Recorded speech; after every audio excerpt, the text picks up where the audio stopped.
Hello everyone, कैसे हैं आप सभी लोग। आज हम सब लोग पढ़ने जा रहे हैं एनसीईआरटी 7th क्लास का साइंस का चैप्टर 1 का पार्ट 3 न्यूट्रिशन इन प्लांट्स। तो जो सेकंड पार्ट की लिंक है वो मैं आपको डिस्क्रिप्शन में दे दूंगा, तो वहां से जाके आप उसको देख सकते हैं। और इस वीडियो में आप लास्ट तक बने रहिएगा, क्योंकि इसमें मैं आपको वेरी वेरी आईएमपी क्वेश्चंस करवाने वाला हूँ, जो कि एमसीक्यू हैं और इस साल पूछे जाने वाले हैं, जो कि अभी आपके PT2 होंगे उसमें। तो चलिए आज का मैं चैप्टर स्टार्ट करता हूँ। You may have also seen umbrella-like patches growing in most soil of and rooting wood during the rainy seasons figure 1.7। तो आपको यहाँ पर क्या करना है, 1.7 फिगर देखिए। इसमें आपको कुछ मशरूम्स दिए हैं जो कि मार्केट के पैकेड मशरूम्स हैं। तो ग्रोइंग डिकेइंग मटेरियल, तो जी किस मटेरियल से बनते हैं वो अपन को अभी नहीं बताया गया है, अपन को खाली यहाँ पर इतना लिखा गया है, तो वो ही मैंने आपको अभी बताया है।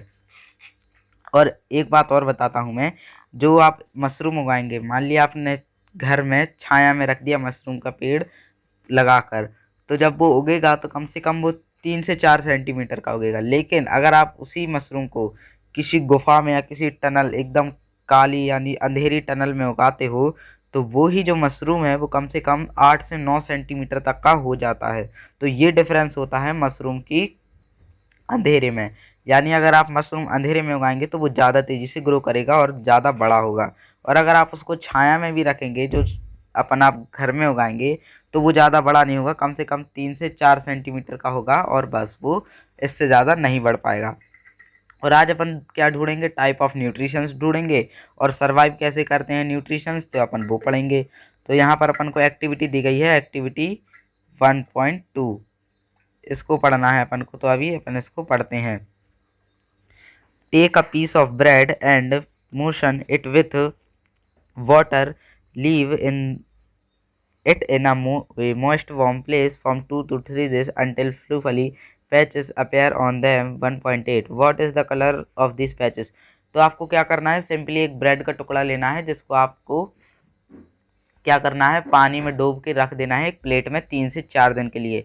और जब आप उसको 3 से 4 दिन के बाद देखेंगे तो वो उसमें कुछ पैचेस पड़ जाएंगे, यानी कि ब्राउन ब्राउन ब्राउन कलर का कुछ हिस्सा आ जाएगा उस ब्रेड पर। इसका मतलब होता है पैचेस, का मतलब होता है कुछ ब्राउन से कलर का, यानी जो धब्बे होते हैं ना, उसी को कहते हैं patches. Observe the patches under a microscope और अ मैग्नीफाइंग ग्लास। तो आपको क्या करना है, माइक्रोस्कोप लेना है और एक मैग्नीफाइंग, यानी कोई भी ले सकते हैं आप इन दोनों में से, और आपको उसको क्या करना है, ऑब्जर्वेशन करना है। और जो आप उसको ऑब्जर्वेशन करेंगे तो आपको उसको नोटबुक में नोट कर लेना है। You will see cotton like threads spread on the piece of wood. तो आपको उसमें क्या दिखाई देगा, आपको थ्रेड दिखाई देगा। जो ब्रेड है वो 3 दिन के बाद जब आप उसको देखेंगे मैग्नीफाइंग ग्लास से, तो उसमें आपको क्या दिखाई देगा, उसमें आपको ब्रेड दिखाई देगा। जो ब्रेड है, ब्रेड में उसको आपको थ्रेड दिखाई देगा, यानी जैसा धागा होता है ना, सेम उस धागे की तरह।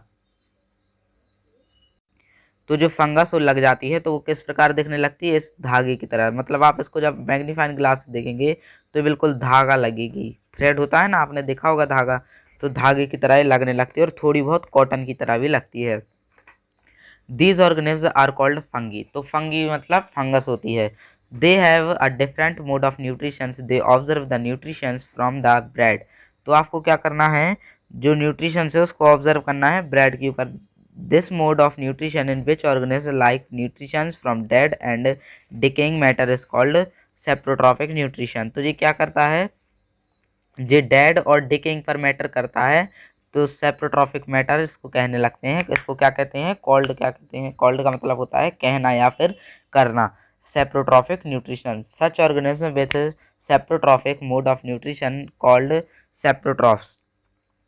तो अपन आगे पढ़ते हैं। Fungi also grow on pickles, leather, clothes and other articles that are left in hot and humid weather for long time.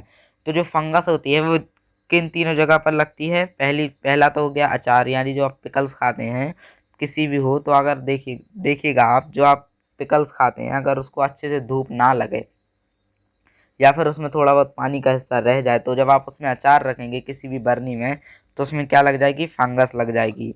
और लेदर में फंगस लग जाती है अगर उसको केयर ना की जाए। क्लॉथ्स में तो लगती ही लगती है। और अगर कोई जो गर्म जगह पर चीज़ रखी है बहुत लंबे टाइम से, तो वहाँ पर भी फंगस लग जाती है। आगे पढ़ते हैं। During the rainy seasons they spoil many things. तो जो रेनी सीजन होता है उस वक्त इनकी तादादी जो आबादी रहती है वो बहुत ही ज़्यादा बढ़ जाती है। Ask your parents about the means of fungi in your house. तो आपको अपने पेरेंट्स से पूछना है कि जो फंगी का मीन्स क्या होता है, फंगल इन्फेक्शन होते हैं या फिर जो फंगस होती है उसका क्या मीन होता है, जो आपको एक्टिविटी करनी है घर पे। The fungal spores are generally present in the air. तो आपने अभी पढ़ा होगा जो मैंने आपको बताया था ब्रेड। तो ब्रेड में क्या हुआ, जो अपन ने निकाल के उसको रखा जमीन पर प्लेट के ऊपर, तो जब हवा चली, हवा तो हर जगह चलती है, चाहे वो आप छत पे लेट जाइए या कहीं पर भी लेट जाइए, तो आपसे जस्ट सट के हवा निकलेगी। तो जो आपने प्लेट के ऊपर ब्रेड का पीस रखा था तो उससे जब हवा टकराई तो जो फंगस थी, यानी फंगस तो छोटी छोटी वो होती है डॉट, और हवा एकदम क्लियरली है जो कि अभी अपन को माइक्रोस्कोप में भी नहीं दिखेगी। तो जो फंगी है वो क्या होती है, ब्रेड से चिपक जाती है, तो वहाँ पर क्या हो जाते हैं, वहाँ पर ब्राउन ब्राउन पैचेस पड़ जाते हैं, यानी कि फंगस लग जाती है। आगे पढ़ते हैं अपन। Wet and warm things they germinate and grow now, can you figure out how it protect your things from getting spoiled. तो इसमें अपन को बताया जाएगा अभी कि अपन को कैसे रोकना है, चीज़ों को रोकने के अपन को बताया जाएगा अपन इन चीज़ों को कैसे रोक सकते हैं। सम organisms live together and share both shelter and nutrition. This relationship is called symbiosis. तो इस को क्या कहते हैं, इस रिलेशनशिप को क्या कहते हैं, शेल्टर एंड न्यूट्रिशन जब मिलते हैं आपस में, इस रिलेशनशिप को क्या कहते हैं, इस रिलेशनशिप को कहते हैं अपन, इसको अपन कहते हैं सिम्बायोसिस। इसको क्या कहते हैं, सिम्बायोसिस कहते हैं। For example certain fungi live inside the roots of plant. तो जो फंगस होती है वो ज़्यादातर प्लांट्स के रूट में लगी होती है। The plants provide nutrition to the fungus.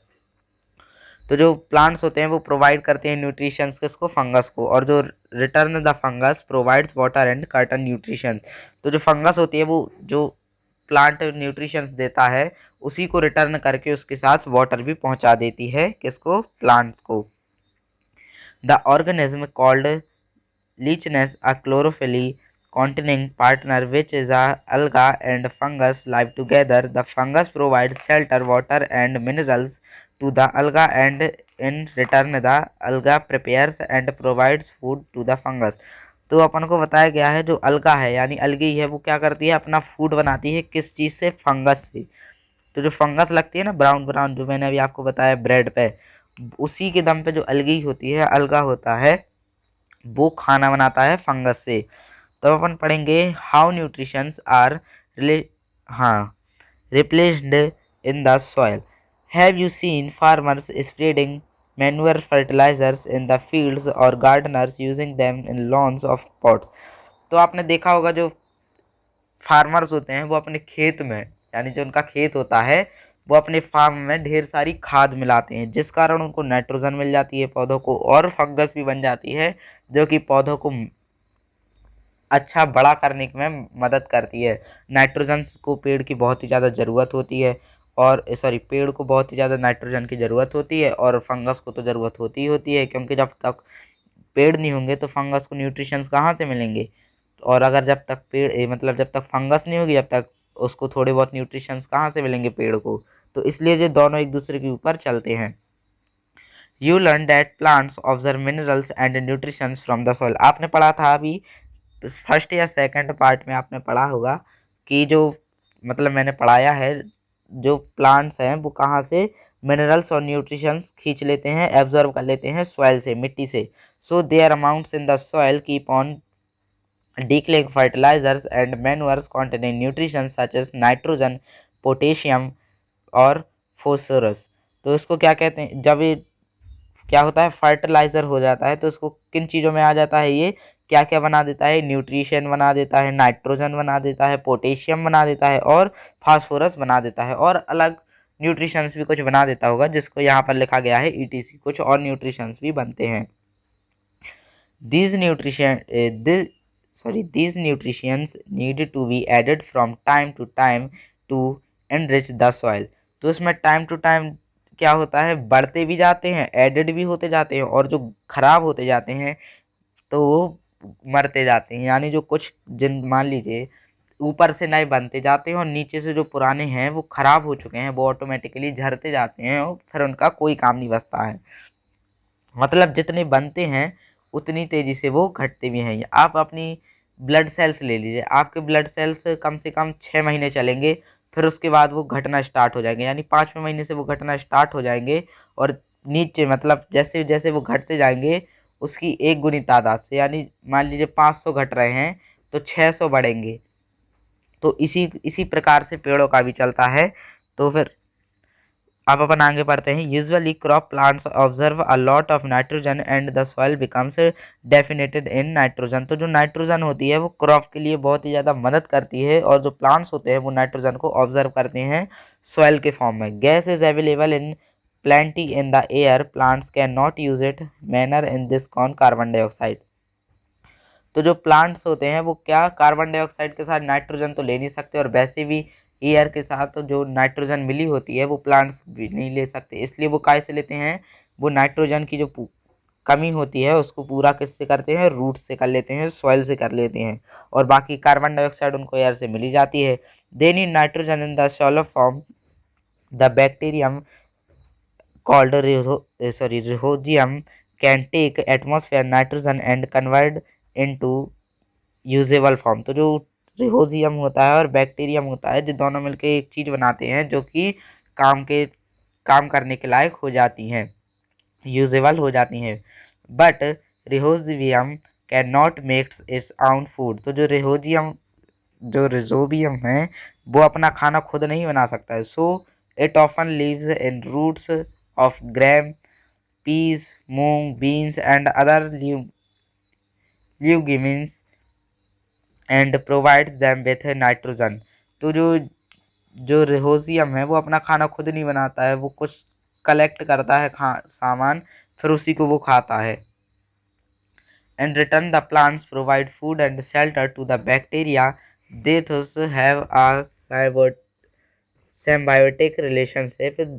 This is of great significance for the farmers. They can reduce the usage of nitrogen fertilizers where।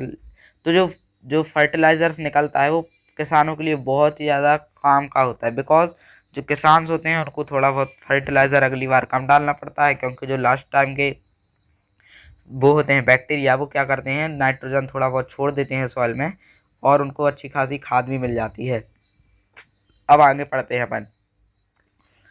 Plants are grown. Most of the pulses dals are obtained from leguminous plants। तो जो most of the pulses, यानी pulses क्या होती हैं, pulses में दाल भी आ जाती हैं और अलग अलग चीज़ें भी होती हैं। तो क्या होती हैं वो सब, क्या कहलाती हैं, ल्यूमिनस प्लांट्स कहलाती हैं। In this chapter you learn that most of the plants are autotrophs. तो इस चैप्टर में आपने क्या पढ़ा, कुछ प्लांट्स हैं जो ऑटोट्रॉफ्स हैं। Only a few plants are parasite of saprotrophic. तो कुछ ही प्लांट्स हैं जो कि पैरासाइटिक हैं और सेप्रोट्रॉफिक हैं। They drive nutrition from other organisms और animal are categorized as heterotrophs since they depended on plants and other animals for food. Can we say that the plants are partial heterotrophs. तो इसमें क्या है, जो animals हैं वो categories किस में आती हैं, वो आती हैं हेट्रोट्रॉफ्स में, और plants and other animals are food. तो फिर वो अपने ऊपर डिपेंड नहीं करती हैं। जो एनिमल्स है वो अपना खाना खुद तो बनाते नहीं हैं। आपने देखा होगा किसान रहते हैं, किसान गायों को खाना ही तो डालते हैं, तभी तो वो उनको खाना मिलता है, वो अपना फूड तो बनाती नहीं है। तो इसीलिए ये सब किस चीज़ों पे डिपेंड होती हैं, या तो एनिमल्स पर। अपन भी अपन एनिमल्स पे डिपेंड है, बिकॉज अपन दूध पीते हैं, एग खाते हैं, और बहुत सी चीज़ें हैं जो कि एनिमल से मिलती हैं, और प्लांट से तो अपन को चीज़ें मिलती ही हैं, जैसे कि फ्रूट्स, वेजिटेबल्स, ईटीसी। तो आज के लिए इतना ही, और मैं आपको थोड़ा और बताने वाला हूँ। अभी अपन को क्या पढ़ने हैं, अभी अपन को कीवर्ड्स पढ़ने हैं। पहला है ऑटोट्रॉफिक्स, दूसरा है chlorophyll, heterotrophs, host, insectivorous, nutrition, parasitic, photosynthesis, saprotrophic, saprotrophs और स्टोमेटा। अब मैं आपको इसके कुछ MCQ क्वेश्चंस करवा देता हूँ जो कि बेहद ही ज़्यादा इम्पोर्टेंट है, जो कि अभी आने वाले हैं PT2 में। Which of the following is a nutritions, तो इनमें से कौन सा, जो इनमें से कौन सी चीज़ न्यूट्रिशंस है, प्रोटीन, फैट, विटामिन या ऑल ऑफ दिस। तो इसमें से राइट आंसर है ऑल ऑफ दिस, क्योंकि ये सब तीनों चीज़ें अपन को क्या देती हैं, प्रोटीन्स हैं, सॉरी न्यूट्रिशियंस है। Human beings can be categories as, तो जो ह्यूमन बींग्स है वो किस कैटेगरीज में आते हैं, वो आते हैं हेट्रोट्रॉप्स में आते हैं। The food making process in plant is called as, तो जो फूड मेकिंग प्रोसेस होती है प्लांट्स की उसको अपन क्या कहते हैं, तो अभी अपन ने इसी चैप्टर में पढ़ा, उसको कहते हैं फोटोसिंथेसिस। जब वो खाना बनाते हैं तो उस प्रक्रिया को कहते हैं photosynthesis. Which part of the plant is called its food factory, किस पार्ट को फूड फैक्ट्री के नाम से जाना जाता है प्लांट के, तो उसका राइट आंसर है वो है लीव्स। जो लीव्स होती हैं उसको फूड फैक्ट्री ऑफ प्लांट्स में जाना जाता है। अब अपन अगला क्वेश्चन देखते हैं। Tiny pores present on the surface of leaves through which gases exchange occurs are called, तो जो वो होती हैं स्टोमेटा होती हैं, जो स्टोमेटा होती हैं, जो पत्तियां होती हैं उसमें क्या लगा रहता है, स्टोमेटा।